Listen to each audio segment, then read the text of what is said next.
نحمده ونصلي على رسوله الكريم أما بعد فأعوذ بالله من الشيطان الرجيم بسم الله الرحمن الرحيم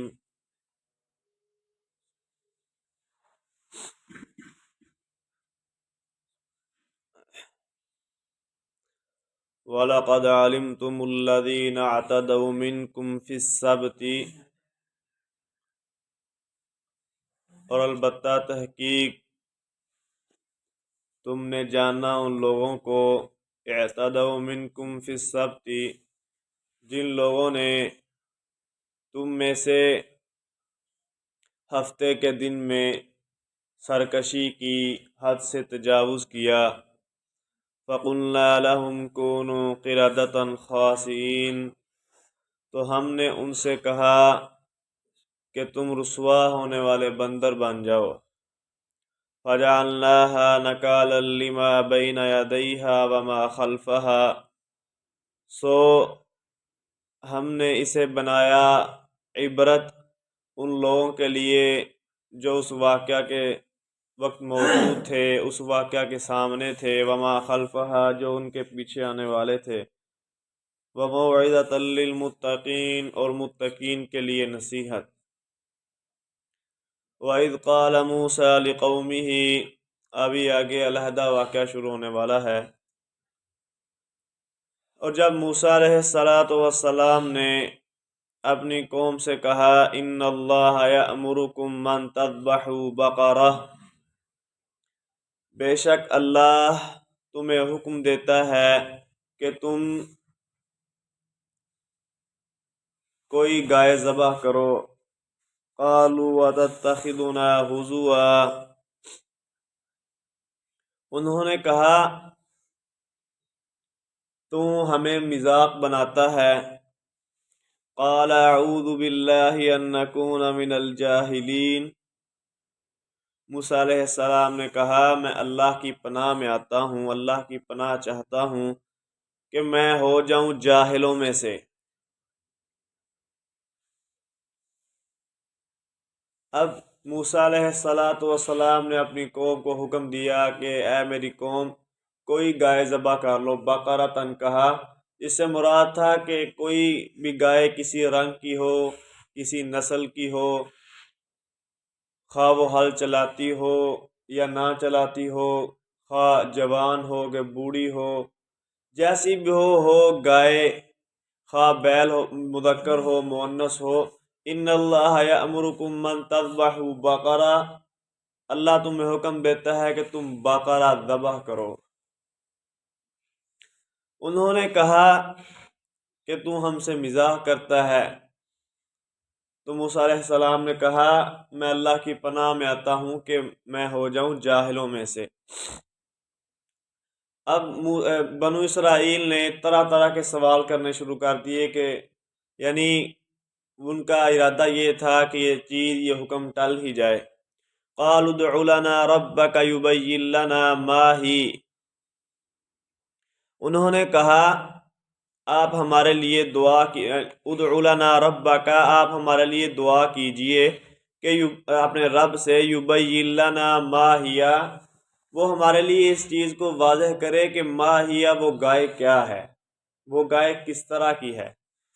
قال موسیٰ علیہ السلام نے کہا انہ یقول انہا بقرۃ لا فارض، بے شک اللہ فرماتے ہیں کہ بے شک وہ گائے ایسی ہو کہ لا فارض، نہ تو بالکل بوڑھی ہو، ولا بکر، اور نہ ہی بالکل جوان ہو، عوان بین ذالک، اس کے درمیان ہو، نہ بوڑھی ہو نہ جوان ہو، اس کے درمیان ہو۔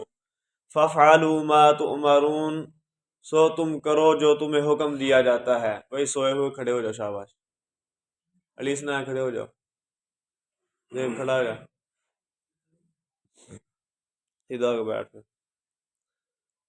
قالوا ادع لنا ربک یبین لنا ما لونها، پھر انہوں نے کہا ادع لنا ربک، اے موسیٰ ہمارے لیے اپنے رب سے دعا کر یبین لنا ما لونھا، وہ واضح کرے کہ اس کا رنگ کیا ہو۔ یہ تو پتہ ہو چل گیا ہمیں وہ بوڑھی ہو جوان ہو یعنی کیسی کرنی ہے، اب اپنے رب سے دعا کر وہ واضح کرے کہ اس کا رنگ کیسا ہونا چاہیے۔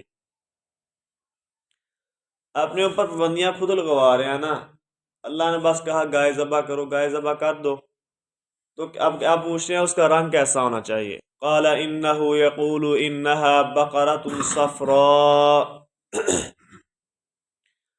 انہوں نے کہا، موسیٰ علیہ السلام نے کہا بے شک اللہ فرماتے ہیں کہ وہ گائے ہے صفراء، زرد رنگ کی، فاقع لونها تسر الناظرین، اس کا رنگ شوخ رنگ ہو، تیز رنگ ہو، تسر الناظرین، دیکھنے والے کو خوش کرتی ہو، ایسا رنگ ہو زبردست کہ دیکھنے والے کو خوش کرتی ہو۔ قالوا ادع لنا ربك يبين لنا ما هي، پھر انہوں نے کہا اپنے رب سے دعا کر کہ وہ ہمارے لیے واضح کرے، ما ہیا، وہ کیا ہے، وہ کیسی ہونی چاہیے۔ اب رنگ بھی پتہ چل گیا، اس کی عمر بھی پتہ چل گئی، کیوں انہوں نے کہا ایسا کیوں ہم کہہ رہے ہیں، ان البقرہ تشابہ علینا، گائیاں ہم پر متشابہ ہو گئی ہیں، بہت ملتے جلتے رنگ ہیں، ہم کون سا رنگ قربان کریں۔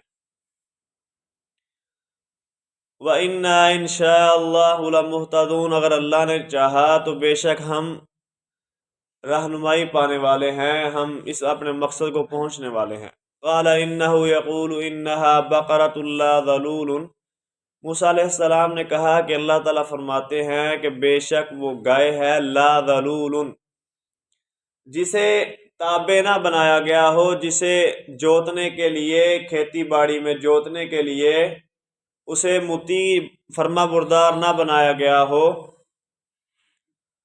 تثیر الارض، کہ وہ زمین کو اکھاڑے، ولا تسقی الحرث، اور نہ ہی ایسی ہو کہ اس کے ذریعے کھیتی کو پانی پلایا جاتا ہو، یعنی ولا تسقی الحرث، کسی کھیتی کو پانی بھی نہ پلاتی ہو۔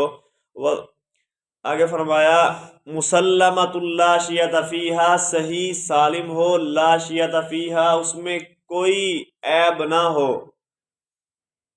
قالوا الآن جئت بالحق، انہوں نے کہا اب تو حق لایا ہے، اب تو نے بات کی ہے حق والی۔ فذبحوها وما كادوا يفعلون، پھر اس کے بعد اتنی قیود لگوانے کے بعد، قیدیں لگوانے کے بعد انہوں نے اسے ذبح کیا، وما كادوا يفعلون، نہیں تھے قریب کہ وہ کرتے۔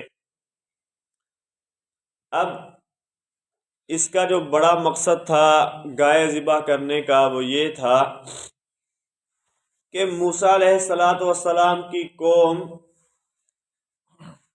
جب یہ فرعون سے آزادی کے بعد دوسری کسی بستی کی طرف جا رہے تھے، انہوں نے رستے میں ایک قوم کو دیکھا جو بچھڑے کی پوجا کر رہے تھے،